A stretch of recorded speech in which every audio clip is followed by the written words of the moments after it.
Hey everyone, this is Daniel Goldhorn with A Goat and a Fox Talk About Movies. And I'm Reynard.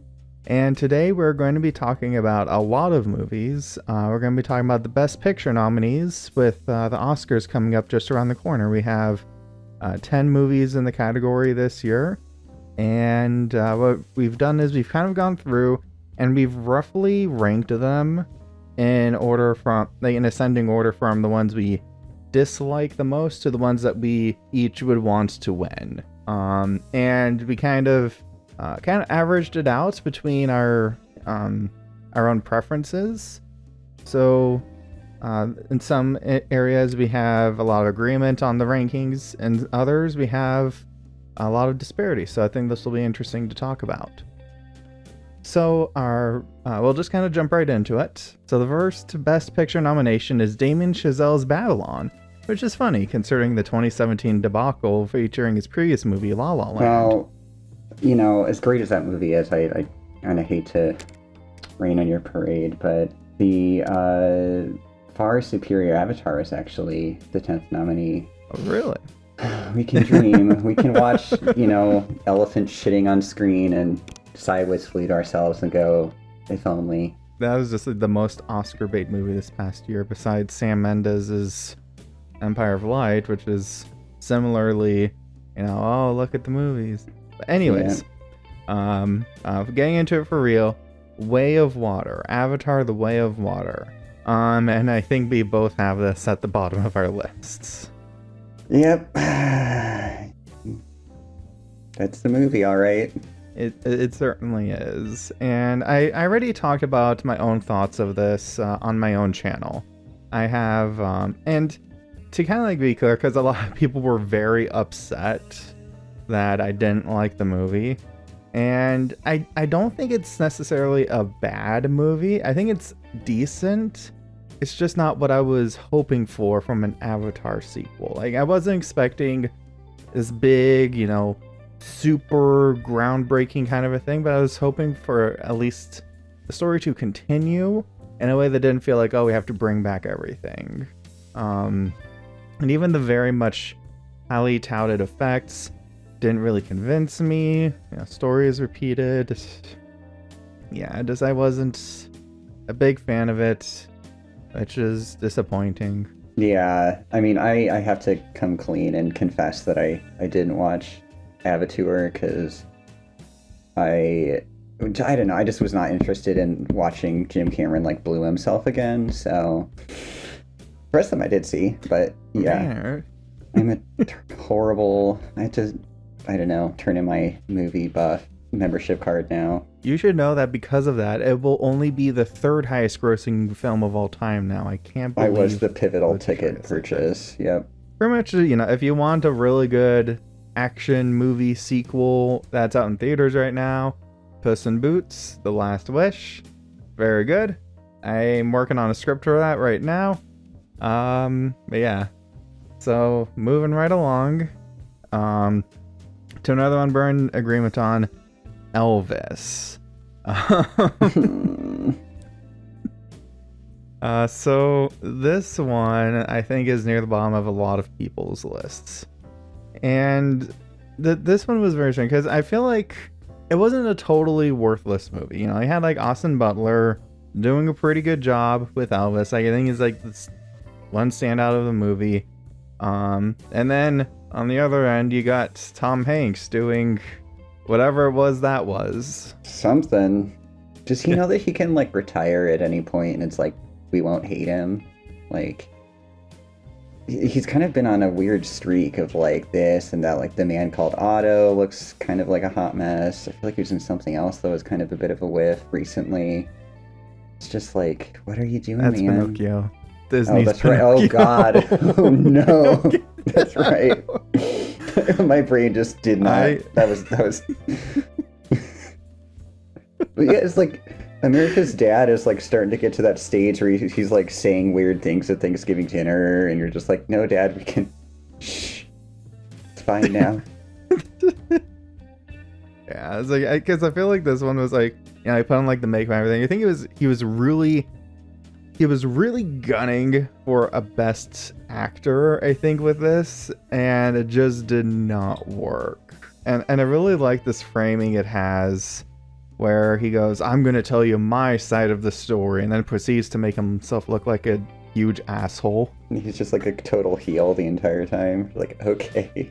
It had a very pulpy kind of feel to it. Like, I haven't seen too much of Baz Luhrmann, but from what I know, like Moulin Rouge, and it has that very kind of like wild feel to him. Yeah, Baz Luhrmann is a very like frenetic filmmaker, and I guess he's like one of those guys where it's like you're either going to respond to his movies or you're not. And I do have to say, I 90% of the time emphatically cannot get on board with just feeling like I'm having a seizure 90% of the time. I'm trying to think of like any of his movies that I have enjoyed. I can appreciate it from like a technical level. He very clearly has like a vision for how he wants to do it and like goes all out. But like, I don't like Moulin Rouge. I don't like Romeo plus Juliet. The thing I will say about Elvis, like, it's obnoxious like all of his other movies, but I did kind of like, even though like the kind of like whole lifespan like kind of greatest hits type of biopic usually I feel kind of has pacing issues and stuff, I did like that he kind of parceled out his like little episodes like in different styles, like when he's like a little kid, it's kind of like comic booky and like with that kind of pop art type of aesthetic, and like he kind of his movie career is presented as like a film trailer. So like I thought those were some kind of like cute little inserts and some cute little ideas, but it wasn't really enough to like salvage it as a whole on my end. It still felt very kind of like you're painting a veneer of like, it's not just a by the numbers musical biopic when it really kind of just was. I feel like very much the same, because on the one hand, appreciate that it had some style to it, but at the same time, it's like taking a coloring book page and showing, hey, I use my shiny crayons, the ones with the glitter in them, to go within the lines, because it did feel pretty standardized. I think considering kind of a good contrast to this was there was that movie, and we actually saw this together in person, which was really cool, but it was a Moon Age Daydream, which was an interesting way to put together a biopic, which was taking actual documentary footage of David Bowie, his performances, his interviews, and cutting that together in a way to try to form a narrative. And I think that lent itself to a more intimate feeling final product. It lent itself to feeling a little bit more unique than just, this is the story of X star. They get discovered, they get the taste of fame, and then the fame destroys them. Yeah, like Moon Age Daydream is more of like a collage in the spirit of Bowie, kind of like all the different personas that he's inhabited. Whereas this one's trying to do the same thing, I suppose, but just kind of, again, just filling it out its little like outline and running you through the different like major plot beats of his life. And it's, I think, a little bit less compelling for that. Yeah, I know, like, I've heard like some folks, who like it, and I can kind of see why people might like it, but I think it's not, when we're talking about best picture films, we, want to think about a best picture really pushing something new, something we haven't seen before. That's the kind of thing I want to see from a best picture movie is this doing something really exciting that's pushing things in a direction that we haven't seen before, or that we haven't seen very often before. And I was kind of like going back over my initial thoughts, because I saw this back in like July, and it really just like, I don't know, it just kind of left like a little bit of blank for me. But I did, on the side, come up with an Elvis power ranking that I think is very important. Because, he's a pretty big cultural icon, and there's been a lot of different ways that we've seen him. So this is my authoritative guide to Elvis on film. So at the very top, we have the Bruce Campbell movie Bubba Hotep, where Elvis and JFK are in a retirement home and they fight a mummy, and that's pretty great. And then we have... What? Yeah, it's amazing. Watch it. It's phenomenal. And then we have the dueling Elvis-Hitler monologues from the movie White Noise. No, Baumbach film that came out later this year is pretty much ignored by the awards. Whether or not it deserves it, who's to say? I think it does. And then in the middle, we have all the movies Elvis starred in. I've only seen like 2, but they're all kind of boring, and they're all very like 1950s. And then we have the John Carpenter TV movie with Kurt Russell. And then we have that one scene in Forrest Gump where he like shows up and teaches Elvis how to dance or something, if I remember that fever dream of a movie correctly. And then there's like 4 line breaks, and then there's Elvis 2022. So that is all the Elvis that you need. The Elvis cinematic universe has been laid out very plainly before us. Don't tell Feige. Well, let's move on to All Quiet on the Western Front, which I think had this very radical notion in its mind that war is actually bad. Right. I had never thought of that before. Spicy hot take. Now I know that we had kind of approached our critiques of this a little differently, because you can approach this as an adaptation and as, you know, just as like, you know, a straightforward movie. And I know that, you know, you're telling me like, oh, you know, I don't want to get too dug into this, but I still pulled a couple of periodical articles. I'm very sorry. What did you find? So first of all, a little bit of background for this movie, because I feel like, you know, it's pretty well known, but in case, you know, people aren't familiar with this, All Quiet on the Western Front was a German book that came out in the 1920s and became a movie in 1930. It was filmed in America, and at the time, this was like a super radical text. Like, you know, it was burned by the Nazis. The movie was banned not just in Germany, but in Australia up through the 1940s. It was banned in France until 1963.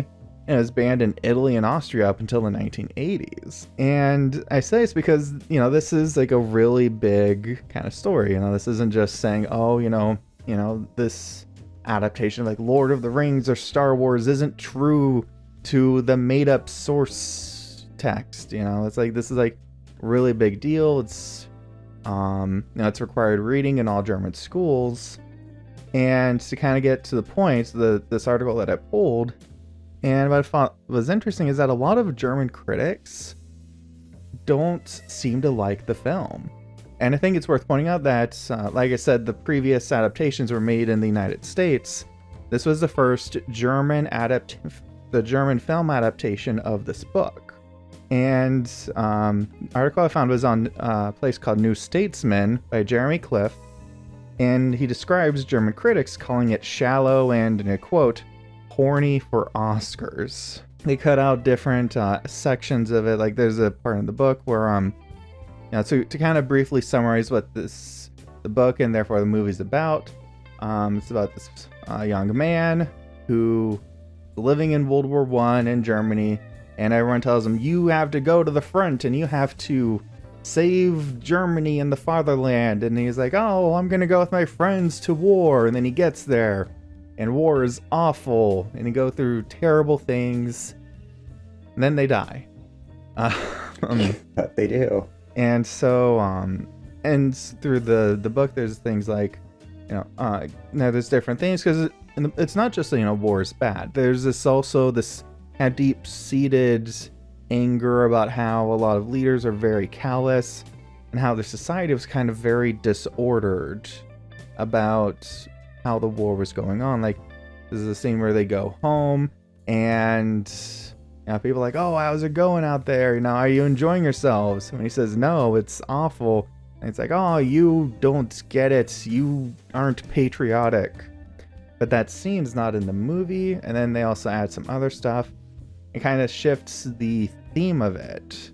And so that's what a lot of people were taking taking umbrage with. Yeah.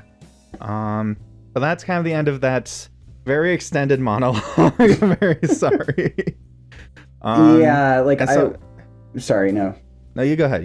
No, I was like kind of like dovetailing off that. I think, that when I was watching it, I feel like I read it back in high school, but I have no real strong memory of it. The theme that I was getting, like, kind of, aside from the whole war is bad thing, like, I felt like the thing they were driving for was more kind of like in depicting war with such, like, you're getting a contrast between this, like, really graphic depiction of war violence, and then, like, he begins and kind of intersperses throughout these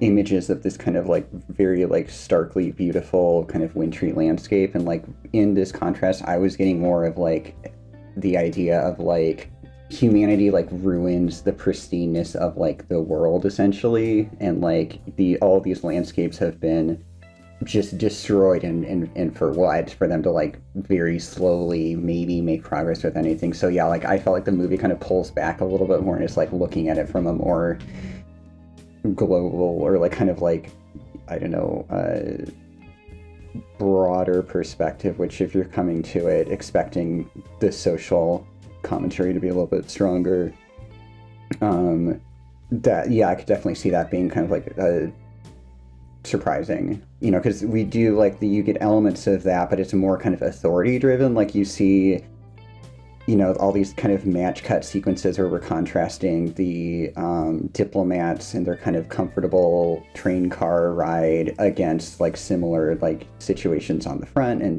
that, or, like, the general evil man at the end who is, like, mounts his own kind of thing. And so yeah, so it's very kind of, like, top down sensibility, I guess. Right. Yeah, and I think that it does kind of make sense in a way, because the world we're in nowadays is very different from the one that existed in in the 1920s, all through that period. War is very different nowadays, and so I feel like there's really not a way to do a straight adaptation of this that would have the same impact, because things are so different. So it does make sense that they would try to change those things, but I just feel like the stuff that did get changed didn't have as much impact as I would have liked. Like, I was hoping to get something a little bit more searing. Instead it lends itself, very unfortunately, we won't talk about that movie too much, but, like, Sam Mendes's 1917 is, like, the elephant in the room, because that was big best picture contender back in 3 decades ago in 2019. Yeah. So and it's like and has obviously its own things, but I feel like it doesn't have enough of its own things to really stand out from general World War I-esque films. Yeah, I was getting a lot of, like, throughout it, the war violence, which, you can take it or leave it. I was getting a lot of, like, Saving Private Ryan type of energy, and just how, like, it's this kind of very, like, frank, non-leering depiction of violence, but still very shocking. And then I was getting some kind of, like, they were really, like, the thing that I kind of slightly preferred in this to 1917, not that I really liked either film, but this one was going for some kind of, like, rooting its empathy in some regards in, like, kind of using gaze to generate it. Like, you get all those, like, kind of come and see style, like, right down the barrel shots where, like, I forget, the protagonist, like, kind of, we're seeing him reacting to the war, and I think they were trying to use that to generate emotion or tension, rather than it kind of being, like, Sam Mendes is admittedly, like, technically impressive, like, kind of on the rails, like, theme park ride, which it started to feel like. So, right. But they still leave a lot to be desired, all told. Yeah, and to be sure, like, this movie is exceedingly well shot. It's exceedingly well directed. Did it get nominated for Best Director? Director? I have my Variety article pulled up. No. They got a whole bunch of like technical like sound and stuff, which is not surprising because they just seem to like always nominate any of the biggest war movies of any year. It's like sound. You must have explosions and times when the sound cuts out to be more dramatic. This is like, it's very well shot. It looks very nice. I just feel like, I don't even know what to say anymore. I'm kind of run out of things to say. It's honestly like it's a movie. I did like the score, I will say, or I thought the score was effective. Yes, like had like that very kind of like sharp, almost like discordance. Like it kind of feels like a harsh machinery of war. Yeah, it was kind of mechanized industrialization. It was kind of like anachronistic use of electronic elements and stuff. But yeah, I feel like yes, that is one of the movies. That is one of the movies that was produced and released last year. So moving on, we're getting to, I think, the first major divergence in our rankings here. So Top Gun Maverick. Very appropriate since we just talked about, military movie and all that. So among the 10 here, I put it as my 4th favorite of these nominees, and you had put it as your 8th? Yeah. So I think to start off with, I'll talk about the original Top Gun, just kind of briefly talk about that. The first Top Gun movie is alright. Like, it's very 80s. It's kind of unfocused. There's not a whole lot of stakes in the movie. Has a very kind of boys will be boys kind of vibe to it. Yeah, I kind of fucking hate Top Gun, if I'm honest. Oh god. For me, I think it's all right because yes, it is propaganda, but it's at least more of like the oh, look how much fun we have in the Navy kind of propaganda, rather than the liberals will kill us all unless we kill them first flavor of propaganda, Yeah. Now this movie is very much an improvement because it has two very important things. It has very strong drama that builds off of the first movie, like the events in that one, and it also has a lot more clear stakes. Because in the first movie, it's just kind of like, oh, we're just kind of milling about, and then at the end, there's a confrontation. We're like, oh, our ship has drifted into a water it's not supposed to go into. We need to protect it. Very low key kind of a deal. And in Top Gun Maverick, there's this rogue state that is going to build a nuclear bomb, and they have only a couple of weeks to take it out, and it's this very dangerous mission, and he's the only one that can teach them how to do it because he's a maverick. Yeah, this is kind of like the platonic ideal of a blockbuster. And if we're going to keep getting these stupid like legacy sequels like Indiana Jones and the Retirement Home of Doom or whatever, like maybe they should take more of this model where it's like, okay, we've got like the stuff we are building off from the original, but we're going to, like you say, like root it in something that's very clear cut and defined, but then also kind of like draw most of your like tension and like arc from like kind of the relationships between the characters, because this is much more about like Tom Cruise like healing his relationship with Miles Teller and like that kind of stuff, or with Jennifer Connelly, and those were became like the flight stuff was really thrilling to watch, but like that kind of became the more engaging part of the whole thing. Absolutely. It's like, it's because again, kind of, we'll give Avatar 2 one last little kick. It's like, in terms of sequels, big blockbuster sequels that are on this list, Top Gun Maverick feels like an actual real movie. Yeah. Which it is weird because feels it's like basically a video game plot, but it somehow works. Yeah, it's like it is a very simple kind of plot. There's nothing really anything new here, but it's very effective. I honestly think, because again, I don't think this is one of the ones where I'd be like, oh, I want this to win Best Picture, because I feel like there's other better stuff on this list that we'll get to. But I think it actually has a big shot to win it, to walk away with the prize, because it has that very simple, powerful, almost like a Titanic kind of appeal to it. And it was the biggest movie of ever, so yeah. But yeah, so it's pretty good. Moving on along. So we have Triangle of Sadness. And this is another one we kind of diverged on, but I think you liked this a little bit more than I did. But to be clear, like once we kind of get above this level here, we're talking about movies that we both really liked. Like we actually really enjoyed everything we're going to talk about from now on. Yeah, I could honestly rearrange like maybe 7 through 3 pretty much on a daily basis.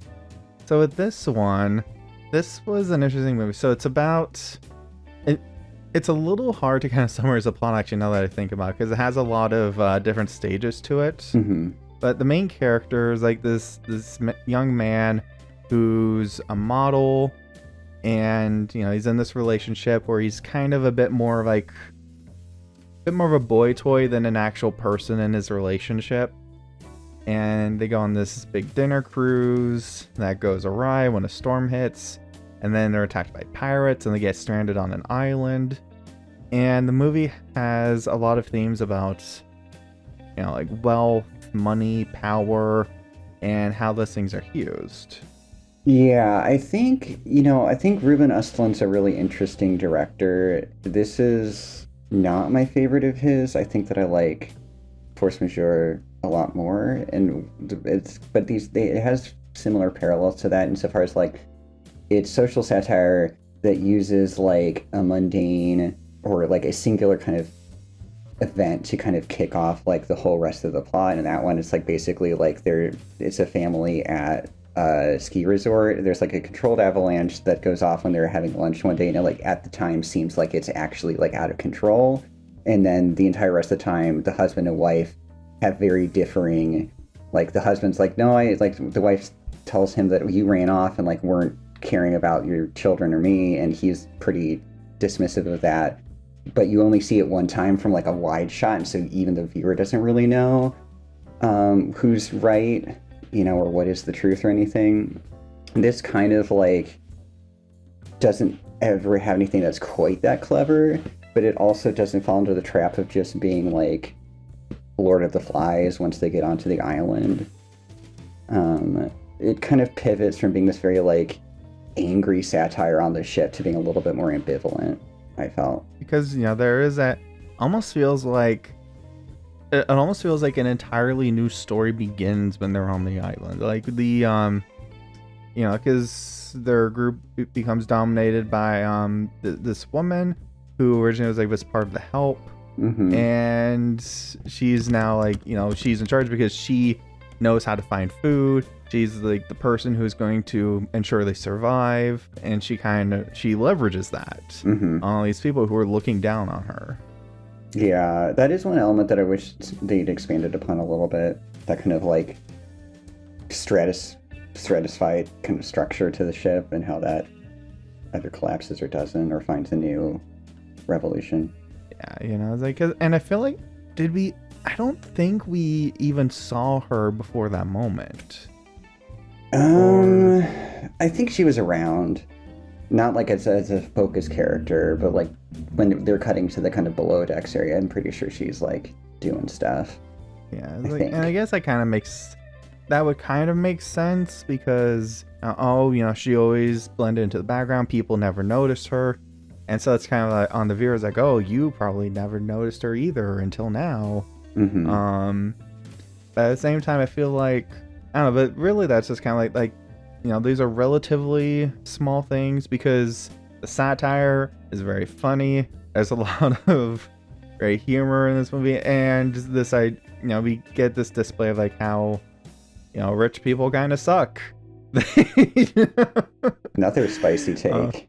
Those who don't know, I actually work at a hotel, and let me tell you, we get some people like this.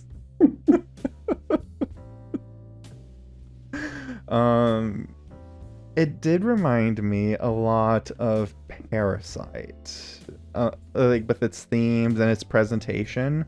Sure, I can see that. Like overall, is really good. Woody Harrelson was very funny.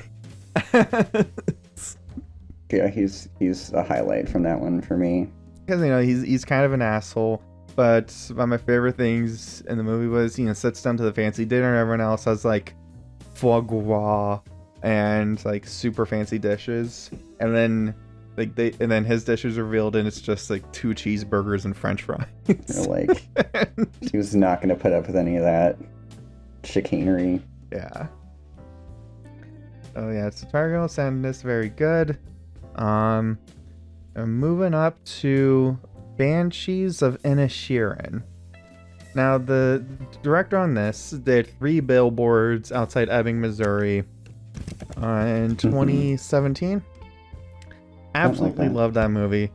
So I was super excited for this, and I really enjoyed it. It was because you have Brendan Gleeson and Colin Farrell. They play a pair of men, and they're really best friends until one day Brendan Gleeson says, "You know what? I don't want to talk to you anymore. I have more important things to do with my life." And it just follows the drama that unfolds from that. Yeah, I don't know if I have that much to say about this movie. I enjoyed it at the time. I don't know, I responded more to some of McDonough's like other films. And it just felt this weird kind of middle ground for me. It was like trying to like suss out like, okay, is this like a tragic comedy? Is it just a drama? Like, it was just weird for me in a funky way.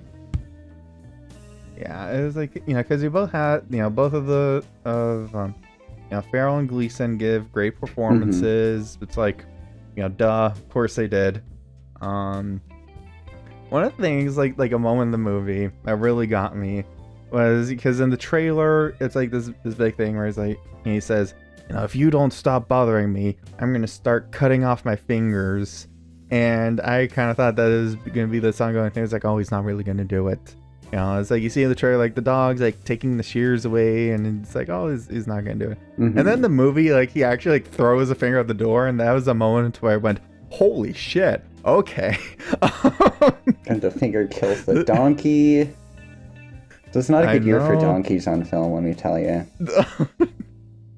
My God, EO left me very, very shaky.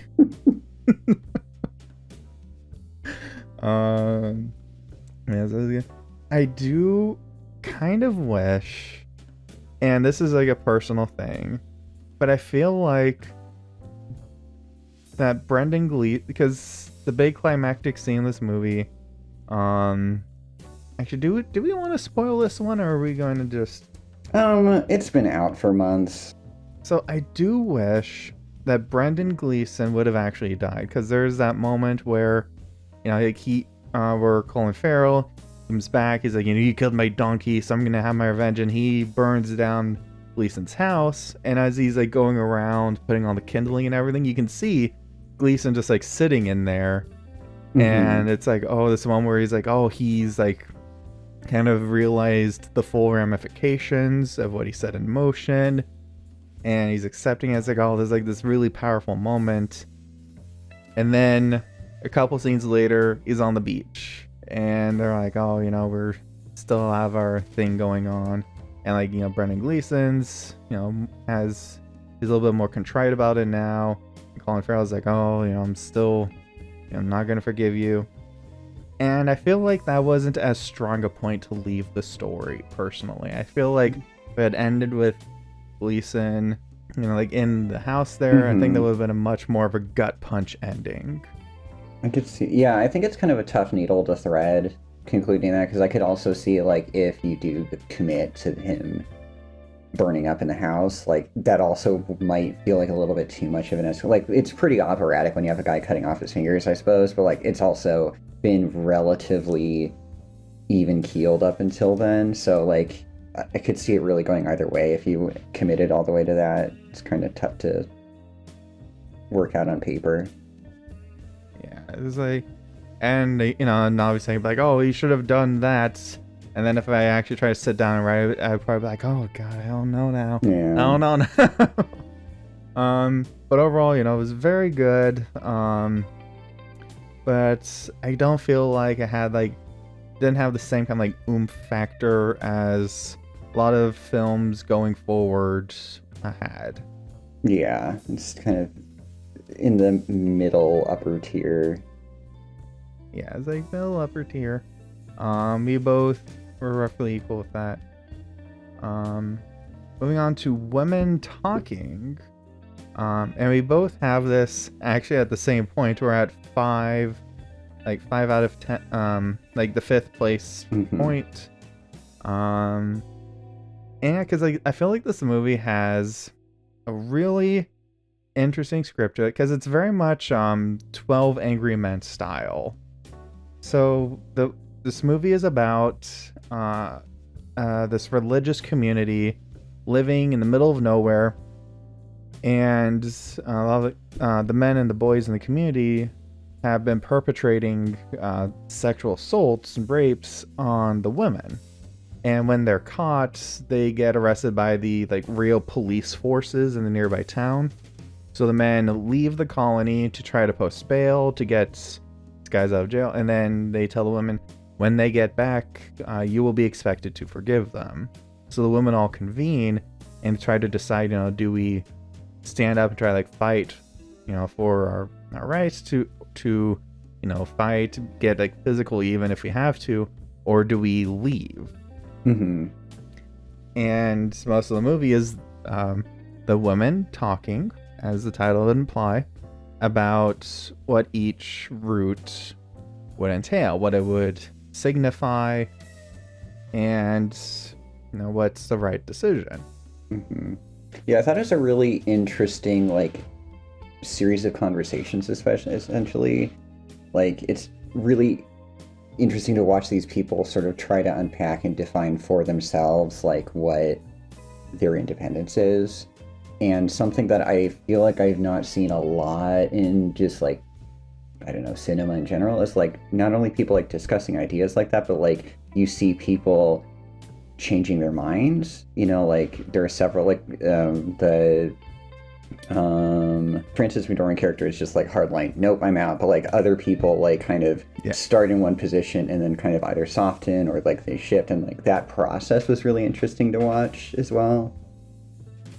So really strong performance driven, screenplay driven type of film. Great performances, very strong script, which is great because the direction was not the strong point. Yeah. It was very dark in a lot of places. It's hard to see at a lot of crucial points. When they started bringing out the lantern, I was like, oh, thank God, okay. I'll be able to visualize more of the frame. So I feel like that's the thing that's really holding this movie back, because it did hit me pretty hard. I was actually crying through the last I want to say 5-10 minutes of this movie. Mm-hmm. I was actually crying. I was really moved by it. If it just had a stronger visual component to it, this would probably be a lot closer to the top. Yeah, I feel like it's, for me, it's a situation this is very much the kind of filmed play type of thing, where it's okay, if this were showing on stage at the Rep, I would absolutely go and I'd be this is great. But I think there are other movies recently released that do this type of story, but fully realize the medium. The Father a couple years back that was nominated for a bunch of Oscars, and The Humans, just because he's in that with the father, like you have Anthony Hopkins' character like going through dementia, but like they're using like the edit and they're using production design to fuck with the house and to use that, and that's something you can't do in a play, at least easily. Whereas this was like a lot more literal with how it was using, like, either if they're in the barn, that's fine, just like show me like these performances, but like at points it kind of felt like a weird like documentary adjacent, like they're talking about like should we bring the boys along, then it just cuts to like all these images of like the boys walking on a fence and the boys facing, like, okay, like I don't really need this, and it's a very literal like one-to-one sort of thing, which just kind of diluted its potency a little bit, at least from like just a strictly speaking like holistic perspective. It's like, just let me just sit in the barn, like bring up the lights a little bit and let me just sit in the barn with them and we'll just do it. I feel like, you know, absolutely, just with the visual component, wished I had been stronger, but screenplay is very good, performances are very good, is a great window on how, you know, these people are processing violence. And I think what was interesting is how they kind of, you know, because, you know, their faith had been used to kind of oppress them for so long, but over the course of the movie we see them dig into that and instead mine the strength they need to stand up for themselves, to claim their freedom. And that was powerful, at least to me personally. So very good. And let's move on to the Fabelmans. So Steven Spielberg's not autobiography, which is very much an autobiography, about his childhood, you know, how he, you know, came to love movies, and also looking at, you know, his family drama, you know, his mother, his father, and the things that unfolded there and how they impacted him. And I've articulated on Letterboxd before that I don't really like movies about Hollywood. I don't really care for La La Land. I didn't really like Empire of Light. And Babylon was... Can we say masturbatory? Yeah, by the time when it's like a trailer for like the concept of movies, like I'm just like, just let me leave this theater. I don't need this bullshit. It's just like the drama club kid that could never turn off. Right, you know, so like I said, I don't really like that genre of movie, which I think makes it very exceptional that I actually really liked this one. Yeah, but I think it's because it like comes from a place of like using this to channel like a different story, and it's more about like kind of a personal, I guess, discovery process. Like the most interesting sequences for me were either when he's like making his little kind of home movies and he's capturing just like the joy of creating them, and like kind of how he works around like, okay, I need to make squibs for these little bullets, or I need to, you know, find out a way to like make this special effect happen. So like there's this kind of like the creativity behind it. And then also just like when he's screening his movies, the camera is more interested in how people are reacting to it, or how he is watching people for their reaction. So it's again more like about like the personality behind the film than like just film as this kind of like thing that we put on a pedestal and like golden light shines on it. We all just, you know, give ourselves like little golden men or whatever. I think that's absolutely the key here, because, you know, again, you know, you look at like, you know, something like La La Land, you know, movies like that, it's always about, oh, becoming a star, you know, it's the Elvis, it's Baz Luhrmann with Elvis, becoming a star. Whereas The Fabelmans is about the people in his life. It's about, you know, his mother, his father. Also, I think one of the things that kind of put my fears to ease early on was because they kind of open with him seeing a movie for the first time. We get that line from the trailer, the one that you loved so much. You know, movies are dreams. I wanted to... that you never forget. I'm never gonna forget that quote.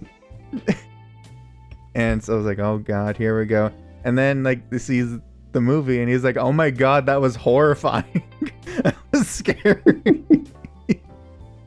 And I think that they're gonna be like, okay, this might actually be pretty good, because I like that the initial reaction to it isn't the starry-eyed, wow, it's so magic. It's, oh my god, how do I deal with this now? Mm-hmm. And I think everyone's had that like moment, like getting the absolute shit scared out of you as like a little kid, traumatized, and it's just like, oh god. Except not all of us have made E.T. as a result or whatever. So like, it was that was a lot of fun. Seeing little Steven Spielberg making his movies and trying to create this cheap special effects, like that was a lot of fun. It kind of reminded me of when I first started trying to make YouTube videos when I was like 13 years old, and they were terrible, but we were all just trying our best. Just kind of like, how do I want to share these things with other people, and I want to share them, but also like you get kind of this, there's a darkness to the film in a way that I think we haven't really been seeing from like Steven Spielberg. Like, I don't think can make like a bad movie, but the problem with him lately is he's been making like competent movies where they're just like, okay, well that was technically fine, but I couldn't be brought to like give a shit about like The Post or whatever. But this one like brought back that sort of like tension that we feel in like E.T. or like, I don't know, Close Encounters or whatever, where it's like this kind of familial like dirt, and like in the like when he's like editing together that like camping video, he's learning about his mother's infidelity, and he's learning that you can use editing or you can use filmmaking not only to spread joy, but in a way like it has the potential to hurt people. And I think that's just kind of an interesting corollary. So he's kind of exploring it from all sides and really trying to wrestle with his past. Yeah, that was a powerful sequence. Like when I was going on, I was like, oh my god, is that, oh holy shit, like I could feel that. I could feel that sensation. I think this is definitely I was gonna say like like his best movies in a long time, but West Side Story was actually pretty good last year. Oh, I forgot about West Side Story. Yeah, that one's pretty good. That was pretty good. I mean, it's no Ready Player One, but okay, I correct what I say about him not making a bad movie. I guess Hook's another candidate. I mean, look, the fact that he made Ready Player One and it was like fine, the fact that it was watchable is the greatest testament to his ability, because that book is hot garbage. Oh my god. That was... It's yeah, so Fabelmans, very good. Oh, and how can we forget the best part of the movie? I wanted to stand up and clap when David Lynch just parades onto the frame, and like they put an eye patch on him, but he is not doing like he's doing David Lynch. You're like, this is art. It's just like like like this is bullshit, and you're just like, oh my god, can we get 20 more minutes of this? Like. It was phenomenal. This has actually ruined how I watch movies now, because every time I see like an outdoor shot in any movie now, and I see the horizon line, I just hear, like, if it's in the middle, it's boring as shit. Just like, you do you. And you kind of... it's kind of interesting on a little bit of a meta level that like, Spielberg is, a very successful filmmaker, but he's always been fairly kind of like commercial, I guess you could say, whereas David Lynch is also a fairly successful filmmaker within his purview, but he's the opposite of commercial in most regards. And so he's kind of like, it's this little dialogue, and he does kind of defer to this art. John Ford's also a little bit more commercial, but again, kind of different ear and whatnot, but kind of deferring to somebody else in the last little kind of cheeky adjustment of the camera. This movie just, I came out of it and I was like, this really felt like something that Spielberg really wanted to make. Oh, absolutely. I'm kind of sad that it didn't do, I'm sad that it didn't do super well at the box office, because, but I've been like telling people about it and like, oh, that sounds interesting, I might want to see it. So I feel like the marketing on this didn't really go as strong as it could have, because when I tell people about it and they say, oh, that sounds like a thing I want to see.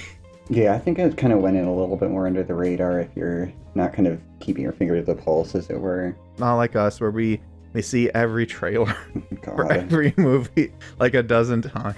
I can't wait until Chevalier comes out because that means I won't have to watch the Chevalier trailer anymore. Not that I mean, it looks like it'll be fine, but like I have seen it for like it feels like 8 months, and I'm like I could probably like lip sync the entire thing by now. It'll be like that. What was that? That Possession movie that was advertising that for kept over a getting pushed year. back. Was that just called Possession? The one where like she's like the first lady exorcist or something, and Luckily, that's out now, so we don't have to see it ever again. thank God.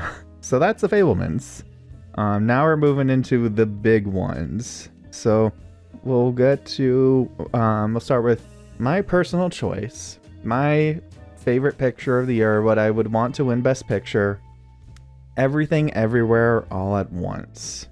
A movie whose original tagline was, "A woman tries to do her taxes."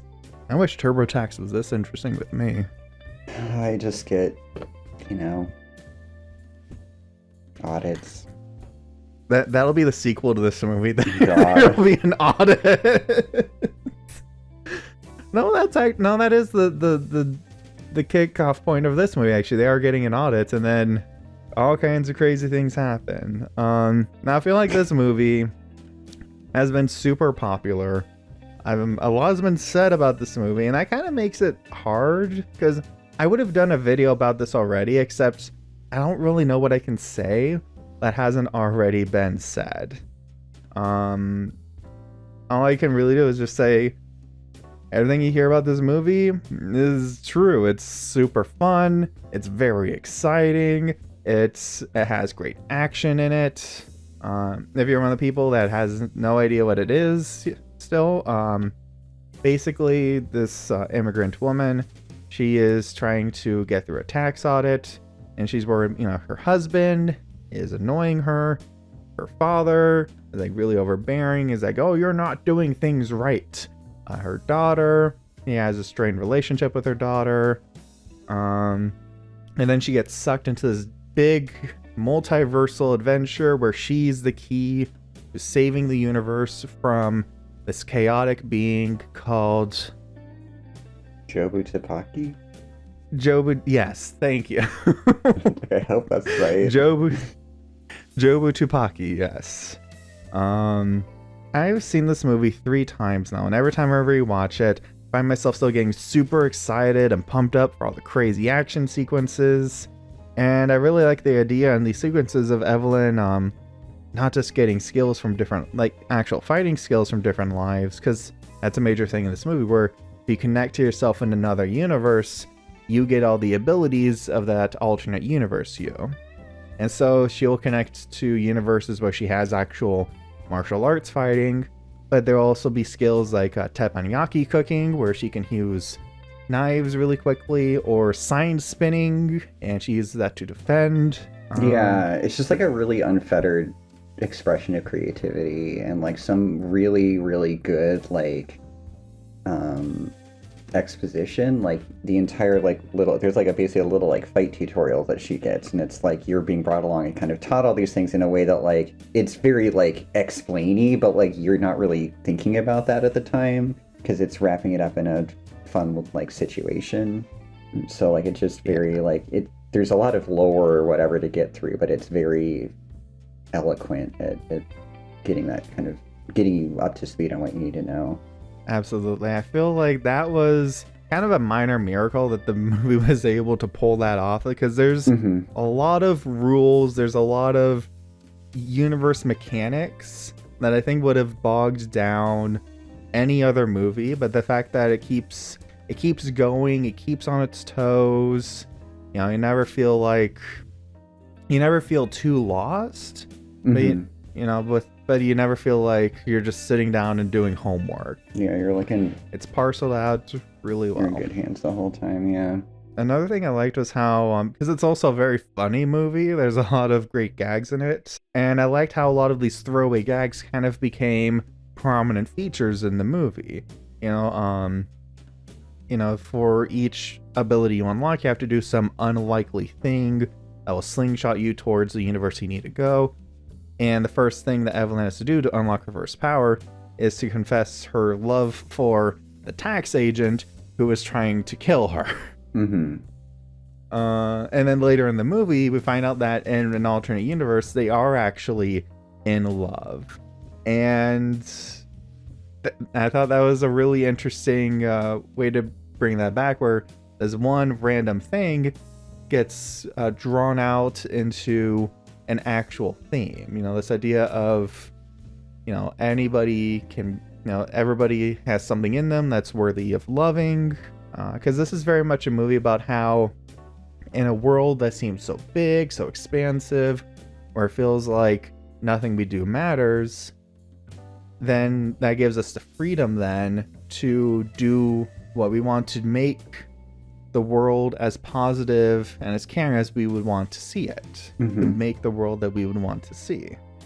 Yeah, it's very funny and maximalist, but it still like has this core of like poignant sincerity that's kind of makes it all more rewarding. Those three primary conflicts I mentioned before, like with the three characters around Evelyn, those are the anchors of the movie, and they help to keep it grounded, keep it from totally going off the rails. Because, you know, there's a movie where we see hot dog hand universes. This is a movie where, you know, Ratatouille is real, except it's Raccacoonie. Mm-hmm. You know, this is a world where, you know, you get, you know, pinata sonas. You get you know, animated versions of universes, and I think that's something I really like about it. It's really taking this concept of a multiverse and really exploring all the possibilities that come from that. Yeah. Because with a lot, because you saw this with you know, there's like Spider-Man Into the Spider-Verse, which had, you know, which delved into this idea of a multiverse really well, that I thought had a lot of interesting concepts to say with that. And then the MCU has taken that, and now it's just nostalgia fuel. Yeah, it's just like, a way to like, remember this? You're like, oh, unfortunately I do. Guys, remember when Twitter was saying that John Krasinski should be Mr. Fantastic? He is in this random throwaway universe that he's now dead in. That was so embarrassing. You know, but this one really, really takes that concept, and on a very small budget too, I think. Mm-hmm. They said that it was a $25 million budget, but a lot of people who worked on the movie are saying, no, we didn't even get through all that. This is getting out to like less than $20 million, and it looks good. It's very good looking. Yeah, no, it doesn't. It's a real like kind of, I don't know, like demonstration of what you can do when you've got people that know what they're doing, you know, and are creative as far as like how do we like work around challenges, as far as like we don't have all the money in the world to do this, but we still want to create this crazy varied universe. The only like the two things I'll say about like the two criticisms I have of it, one is a very, very particular and tiny thing, and it's in this universe where there's like, oh, life never formed, it's just rocks. And it's like, yeah, life never came to be in this universe. And then like, but then it cuts one of the rocks and there's like a little like dead plant right next to it. And I can never unsee that. I'm like, oh, just take it out of the shot, please. Maybe they meant like sentient life? I don't know. Who's to say? Maybe. I was like, oh, it's right there. It's right there. Please. It's mocking you. Yeah. And then the only other thing, which is like a little bit bigger, but it's not a super big thing, is that I feel like, now because this movie has a lot of ambition, Mm-hmm. and we've been seeing its praise about how well it executed everything, but I think it's still just like a 99% success rate, because I feel like in the end it starts to get a little bogged down. It starts to get, and like very, very, very slightly, but it's like in the scene where Evelyn is talking to Joy, her daughter, who is the vessel for Jobu Tupaki, and they're having like the big reconciliation. Like this is like the whole thing the movie's been building to, and it's kind of cutting with other stuff that's going on, like the Rakakuni rescue, things like that. And I feel like we might have wanted to have that be a little bit more condensed to focus on this particular very important conflict being resolved. Yeah, at points it was kind of a little bit everything everywhere, a little bit too much. I was finding on return viewings that I became more interested in seeing the people I was watching it with, like friends or family or whomever. Like I was more interested in their reaction to it the first time by the end, because I was starting to get a little bit like, okay, I get it. Okay, you're still fighting. Cool. Okay. Oh, okay. Yeah. You know, but as a whole, it's a really exciting film to experience. Very exciting. And like I said earlier, the thing I always look for in a best picture is something I've never seen before. And this really that really drives it home so well. Mm-hmm. Yeah, very, very positive. Loved it. I think there was like a thing I wanted to kind of leave off on, but now I can't forget. I can't remember. I don't know. I think when you get to like films that you really enjoy, and I'm probably just about to experience this, like it becomes more difficult to like articulate that like effectively without doing like, it's like the best band. It's so good. It's like, yeah, but okay, that's not very useful. But it is very good. Oh, I remember now, because I feel like with the runaway popularity of it, because it did really well. I think, and I think that this movie is going to be the favorite movie of a lot of filmmakers that we're going to see a decade from now. Yeah, I could definitely see it kind of having that influence or be like a formative experience. Yeah. Yeah, like a lot of teenagers are seeing this movie, and then 10, 20 years from now, they're going to make the next big thing, and they're going to say this movie made them want to make movies. I could absolutely see that. Oh, totally. That leaves off there. And we'll cap off this video by talking about your pick for Best Picture of the Year. And this is the moment we've all been waiting for. A real Tar Heel. So do you want to talk... I've been doing all of these discussions. Do you want to talk about... do you want to summarize this movie? Sure, yeah, I can kind of kick things off. I think that like when I first heard about the film, after you get these really ambiguous trailers, they're like, okay, this is either the most pretentious thing I've ever seen in my life, or it's like secretly brilliant.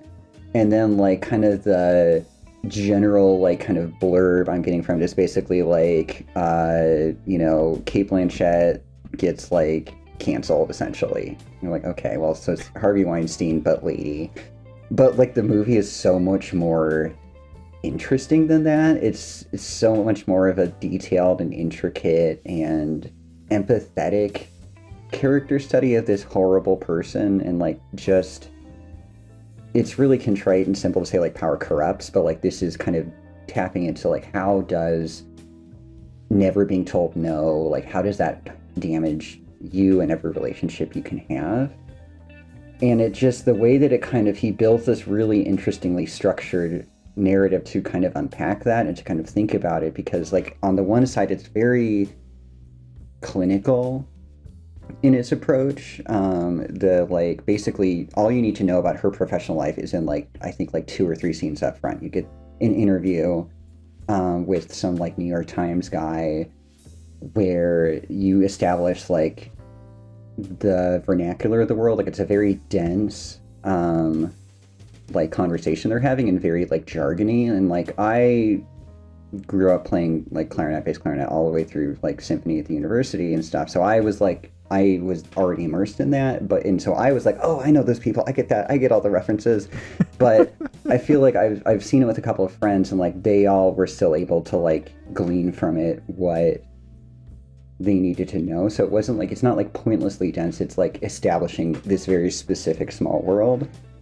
So you get that. She's very comfortable in this kind of position where she's this like master, like kind of dropping her little pearls of wisdom on the audience. And then the corollary to that comes like 1 or 2 scenes later, aside from the fact they start to introduce that she's like a creepy sex pest with the one woman she's kind of seducing. But then later on, you see the other side of her professional persona, which is this very tyrannical session this masterclass she teaches at Juilliard, and she absolutely just goes beyond the pale of anything that would ever be appropriate in like kind of just briding this student who like basically was like, well, Bach was kind of a shit, and like I like contemporary art music, and she's like, fuck you, I will make horrible, you know, racial statements about you and stuff. And that one, like, it was never anything that extreme or anything like that, but like in like rehearsal and stuff, I've seen my peers and I've been the target of like inappropriate critique, or like a maestro going a couple of steps too far but feeling entirely justified in doing that.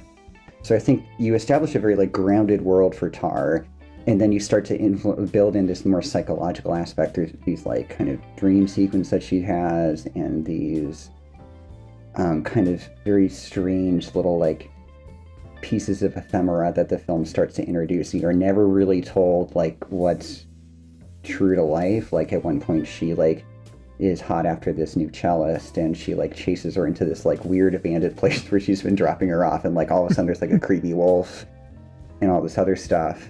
So it's like this very interesting like kind of psychological mind space that she's introduced into, and then kind of using that to like look at how is she destroying a relationship to her wife, how is she unmaking her own professional career through this woman that killed herself after, you know, essentially being driven out of town by Tar, presumably after, you know, sexual favors weren't granted or something, and, you know, her assistant, you know, getting screwed over, etc. So it's just like this, you know, very simple idea on paper, but it really kind of blossoms into this fascinating kind of character portrait of this woman who is at the height of her power, but also just kind of pathetic in a way.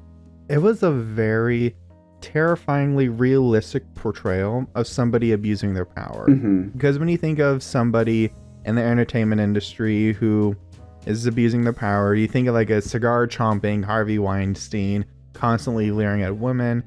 But this was a really good depiction of how quiet it can be. You know, the procedures that are bypassed to bestow favor, the damning messages that are sent when favor is retracted. Mm-hmm.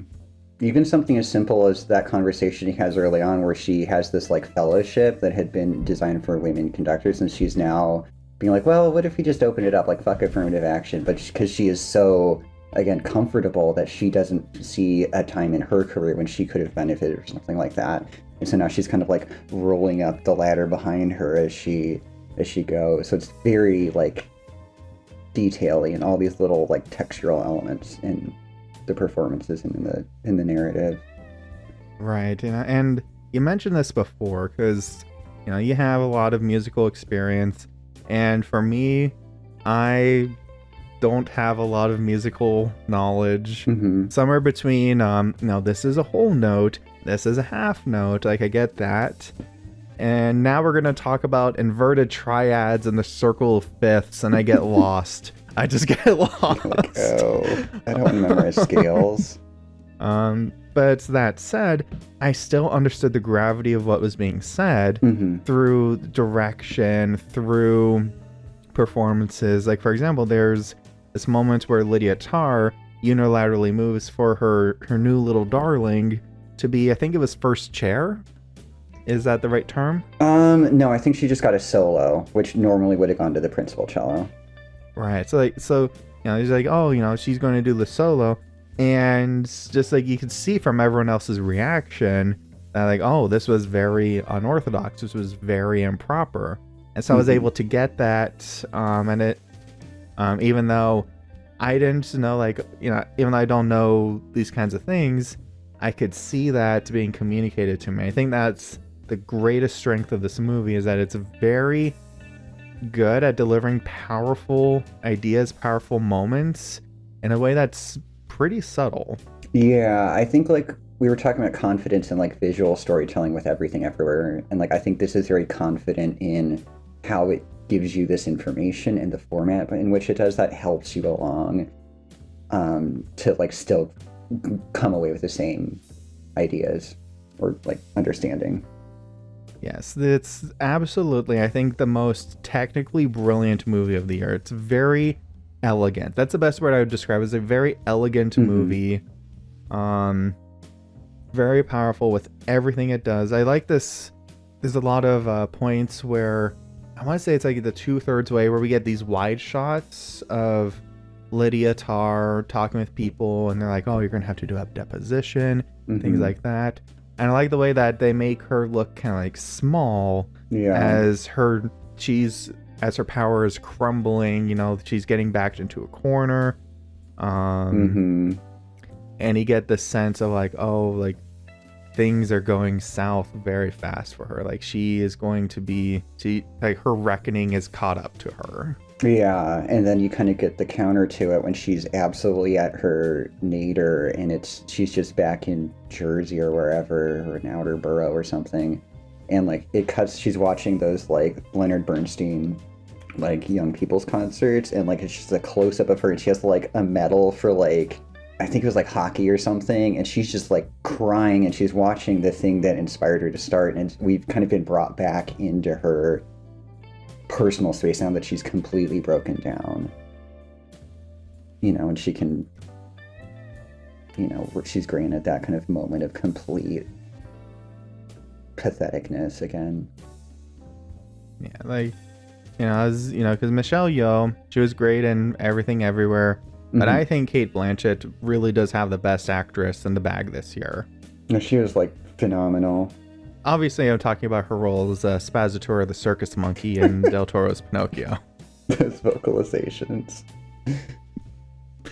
But no, she was incredible in this movie, and is very, in a way, like this is kind of going back to Women Talking. This is, you know, it's time because this has great screenplay, like incredible screenplay, great performance, and it's backed up by incredible direction. Very striking. This is like the first movie in a long time that was one of those things where like even on the first viewing I was like, completely gobsmacked, being like, holy shit, like this is what a movie can do. Yeah, and I feel like that's what a Best Picture winner should have. That's what a Best Picture should do. So yeah, that is the culmination of everything. That's all stuff done. Can I also say it does have the funniest final shot this side of Fabelmans, like it cutting to like the like comic book or like video game music concert, and it's been leading up. She's like, "Can I talk with the composer?" And she's still completely in denial. There's just like a bunch of fucking cosplayers. I'm like, this is the greatest way to. This is if the entire movie is just building to that, like that's what he envisioned. Is like we have to get to there. It's like, mwah. That was beautiful. That was great. You know, it's very, very powerful. All right. Well, do you want to trail off here with? Do you want to talk about like some other categories? I don't know how much time you have tonight. We could do like a lightning round if you want. We could either go down. I have my variety just nominations list pulled up. We could either just rattle off like what we think will win or what we want to win, or notable snubs in short form. Just quickie, just bop down the list. Something. That's it. I'm trying to think of stuff where I've actually seen them all. Best animated feature. What are your thoughts there? This is kind of sacrilegious because I thought I was gonna I saw the list. I'm like, well, it's obviously gonna go to Del Toro, but I did kind of like Puss in Boots 2 more. So here we go. I know. Del Toro, I'm sorry, but it was a good movie, but he is our favorite fearless hero. The fact that oh, never mind. Thank God. I thought it got nominated for original song, and I'm like, are you fucking kidding me? But no, it did not. Pinocchio. Yeah, I was like, I still need to make a video about that. Let's see, screenplay. Best adapted screenplay. I would like it to go to Living because of Hero. It was very good. I feel like we have All Quiet, Glass Onion, Living, Top Gun, and Women Talking. I feel like might go to Women Talking, maybe. I can see Women Talking taking, because like that, I think that was like that Screenplay was like very much carrying the movie. Mm-hmm. That said, Glass Onion is pretty good. Love to see Ryan Johnson getting a win. Did he win for the first one? I don't think so. Let me see. Great and powerful Google, give me the information I need. I feel like it was at least nominated. It was nominated for Best Original Screenplay, but didn't win. Yeah, Living, Women Talking. I think Women Talking would be my favorite there. Mm-hmm. Yeah. Best Original Screenplay. Oh, this is just. These are all already in the Best Picture nominees. I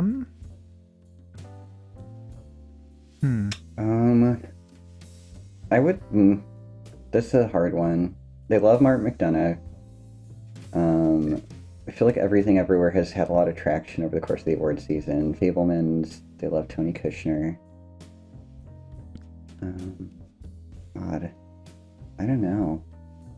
I think I'm gonna have to go with Everything Everywhere myself.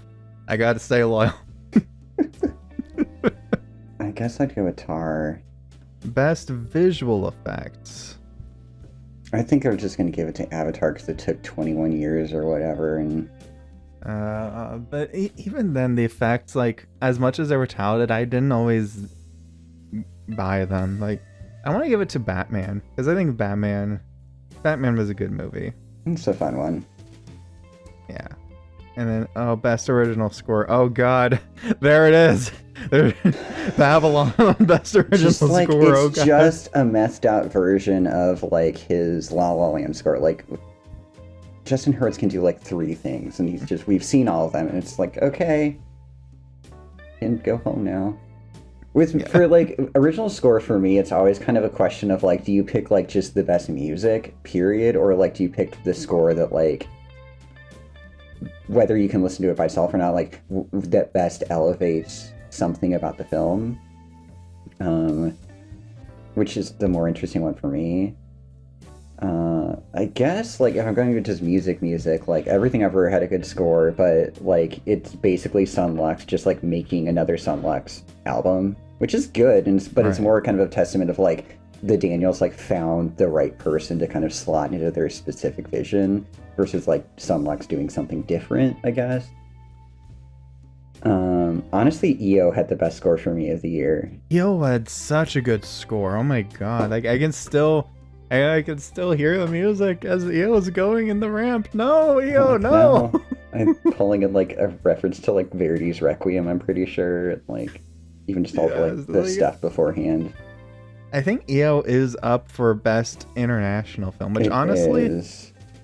I haven't seen all the stuff there, but I would put EO above All Quiet. Yeah. I feel like All Quiet just is gonna get Best International because it's the only one that got nominated for Best Picture, right? Yeah, I think it's kind of gotten in the back. Honestly, like, Decision to Leave, I guess they just weren't, like, DTL or something, but they already gave the Oscar to Korea.